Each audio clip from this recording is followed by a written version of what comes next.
ఒక్క నిమిషం sir, speaker sir, first of all నేను కంక్లూడ్ చేయలేదు, మధ్యలో ముఖ్యమంత్రి గారు లేచి ఒక నిమిషం సార్ ముఖ్యమంత్రి గారు లేచి మాట్లాడినారు అధ్యక్ష. నేను I want to set right the record. CM గారు నిజానికి నేను సభను తప్పుదో పట్టించలేదు, గౌరవ సభానాయకుడు గారే తప్పుదో పట్టించారు. నేను ఐ వాంట్ టు క్లారిఫై. ఏంటంటే అధ్యక్ష, ఇవాళ ముఖ్యమంత్రి గారు కూడా వినాలి. నేను అఫ్కోర్స్ వాడిని తప్పనను, కొత్తగా ముఖ్యమంత్రి అయినట్టు టైం పడుతుంది విషయాలు తెలుసుకోవడానికి, నేను తప్పనట్లేదు. అయితే అధ్యక్ష, ముఖ్యమంత్రి గారు మీ ద్వారా గౌరవ సభానాయకుడి దృష్టికి తీసుకుపోతున్న ఏంటంటే అధ్యక్ష, కాళేశ్వరం కార్పొరేషన్లో కేవలం కాళేశ్వరం ప్రాజెక్టుకే రుణాలు తీసుకోలేదు అధ్యక్ష, పాలమూరు లిఫ్ట్ ఇరిగేషన్కు కూడా కాళేశ్వరం కార్పొరేషన్ ద్వారా తీసుకున్న రుణాలను ఖర్చు పెట్టాము. It's not that Kaleshwaram corporation తీసుకున్న అప్పంతా కాళేశ్వరంకే ఖర్చు పెట్టారని ముఖ్యమంత్రి గారు చెప్పారు. ఇది సత్యదూరమైంది. నంబర్ 1. నంబర్ 2, నేను అంచనాలు అనలేదు.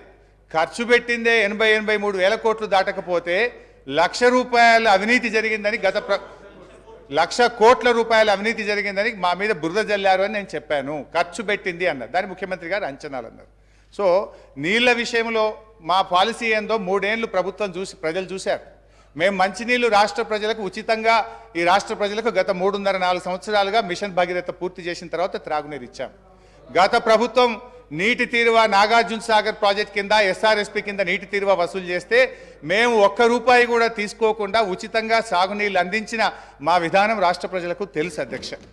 ఇకపోతే టీఎస్ఏఐసి విషయంలో ముఖ్యమంత్రి గారు అన్నారు ఇవాళ రాష్ట్ర ప్రభుత్వమే కడుతుంది. ఎస్ అధ్యక్ష, టెంపరీగా మనం కట్టినా, ఇప్పుడు ఉదాహరణకు మేము ఏం చేసినాం, ఆ డబ్బులు నిమ్స్కులో ల్యాండ్ ఎక్విజిషన్కు, ఫార్మాసిటీలో ల్యాండ్ ఎక్విజిషన్కు ఆ డబ్బులు ఖర్చు పెట్టినాం.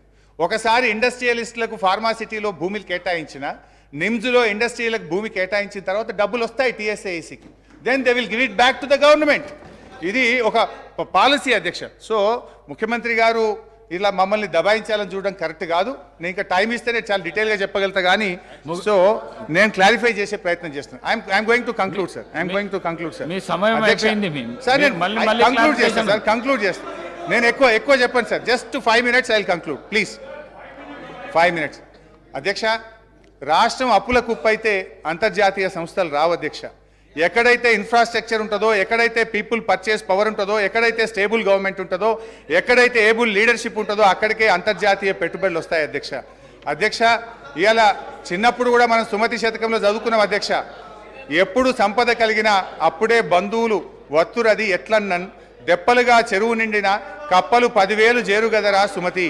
సంపద వసతులున్న చోటికే కంపెనీలు వస్తాయి, ఉద్యోగ ఉపాధి అవకాశాలు వస్తాయి అధ్యక్ష. నేను ఐ వాంట్ టు కంక్లూడ్ అధ్యక్ష. నేను ప్రభుత్వానికి ఒక విజ్ఞప్తి అధ్యక్ష. I'm just appealing to the government అధ్యక్ష. ఈరోజు ఫైనల్గా నేను గవర్నమెంట్ చేసే అప్పీల్ అధ్యక్ష, ఇలా ప్రజల నిర్ణయం శిరోధార్యం వహించాలి. ప్రజలకు వాళ్ళకి అవకాశం ఇచ్చిండ్రు, మమ్మల్ని ఇక్కడ కూర్చోబెట్టినారు. వి యాక్సెప్ట్ దట్ అధ్యక్ష. నేను ఒకటే అంటే, సంపూర్ణ మెజార్టీతో ప్రజలు మీకు అవకాశం ఇచ్చినప్పుడు మీ తెలివితేటల్ని, మీ విజ్ఞతను ప్రదర్శించి నిధులు సమకూర్చుకోండి, రాష్ట్రాన్ని ముందుకు నడపండి. అంతేగాని మమ్మల్ని బదనాం చేయాలని, మమ్మల్ని తిట్టుకుంటూ బతికే ప్రయత్నం చేయొద్దు. ఏమర్థమైతే మేమంటే మీకు అంత భయమా? మమ్మల్ని అప్రతిష్ట పాలు చేస్తేనే మీకు రాజకీయ భవిష్యత్తు ఉంటుంది అన్నట్టుగా మీరు భావిస్తున్నట్టుగా ఇలా ప్రజలు అనుకుంటా ఉన్నారు అధ్యక్ష. మేము మంచినీళ్ళ సమస్య ఇచ్చినాం, ప్రతి బస్తీకి నీళ్ళు ఇచ్చినాం, ప్రతి గ్రామానికి ఇచ్చినాం.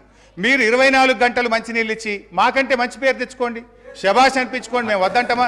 వి అప్రిషియేట్ అధ్యక్ష. మేము కరెంట్ సరఫరా చేసినాం, నాణ్యమైన కరెంట్ ఇచ్చినాం అధ్యక్ష. మీరు ఇలా ప్రజలకు ఉచిత విద్యుత్ ఇస్తామన్నారు. 90 లక్షల తెల్ల రేషన్ కార్డుదారులకు 200 యూనిట్ల ఉచిత విద్యుత్ కోతలు లేకుండా అందించి ప్రజలకు ఇచ్చిన మాట నిలబెట్టుకునే ప్రయత్నం చేయండి. ఇలా గ్యాస్ సిలిండర్ ఇస్తామన్నారు. ప్రతి తెల్ల రేషన్ కార్డు ద్వారాకి సంవత్సరానికి 12 గ్యాస్ సిలిండర్లు ఇచ్చి మీరు ఇచ్చిన మాట నిలుపుకొని ప్రజల్ని ఒప్పించే ప్రయత్నం చేయండి అధ్యక్ష. లాస్ట్ క్లోజ్ చేస్తాం అధ్యక్ష. వ్యక్తులుగా మనం ఉంటాం పోతాం, ప్రజల ప్రయోజనాలు ముఖ్యం. రాష్ట్ర భవిష్యత్తును దెబ్బతీసే పద్ధతి వద్దు. రాష్ట్ర పరపతిని దిగదార్చే దుష్ప్రయత్నాలను మానుకోండి. ఒక చిన్న పుకార్తో స్టాక్ మార్కెట్ కుప్పకూలిన సంఘటనలు చూసాం. మీరు మన రాష్ట్ర ఆర్థిక పరిస్థితి మీద అధికారికంగా పుకార్లు సృష్టించి రాష్ట్ర భవిష్యత్తును ప్రశ్నార్థకం చేయకండి. ఈ శ్వేతపత్రాలు రాష్ట్ర ఆర్థిక ప్రగతికి కోతపత్రాలు అవుతాయి. దేశానికి దిక్సూచిగా ఉన్న తెలంగాణను దివాలా అనే ముద్ర వేయకండి.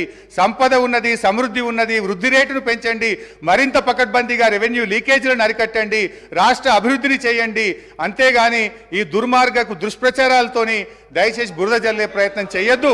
This is my sincere and honest appeal to the government. Thank you.